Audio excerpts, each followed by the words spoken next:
আপনাদের কি not only প্রত্যাশা? ওনারা, আমরা তো দেখেছি যে সারা বাংলাদেশ থেকে মানুষ যেভাবে মাহাতাবের নাম ধরে ধরে দোয়া করেছে। আমার কাছে এই কয়েকদিনে যে হাই প্রোফাইলের অনেক মানুষ আমাকে ফোন দিয়ে সান্ত্বনা দিয়েছে। সত্যি আমি সহ আমার পরিবার সবার কাছে কৃতজ্ঞ যে তারা আমার ছেলের জন্য দোয়া করেছে, এবং আমি একটাই চাই আমার ছেলে যেন শাহাদাতের মর্যাদা পান। আমি যেন শহীদের বাবা হিসেবে আল্লাহর দরবারে চলে যেতে পারি, সেই প্রার্থনাই করি। আমার আর কিছু বলার নেই।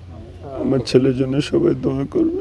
আমাদের বাংলাদেশ বিমান বাহিনীর সকল সদস্যের পক্ষ থেকে আমাদের সম্মানিত বিমান বাহিনী প্রধান এই মাহতাব ভুঁইয়ার কবরে আমরা শ্রদ্ধাঞ্জলি জানাতে এসেছি বিমান বাহিনী ঘাঁটি জহুরুল হকের পক্ষ থেকে। সো আমরা দোয়া করছি, সারা দেশবাসী দোয়া করছে যে আমরা যেন এই শোক থেকে কাটিয়ে উঠতে পারি। আমরা মাহতাব ভুঁইয়ার শোক সন্তপ্ত পরিবারের প্রতি সমবেদনা জানাচ্ছি, এবং যারা আহত হয়ে এখনও হাসপাতালে আছেন তারা যেন দ্রুত আরোগ্য লাভ করেন সেজন্য আমরা দোয়া প্রার্থনা করছি। ধন্যবাদ সবাইকে।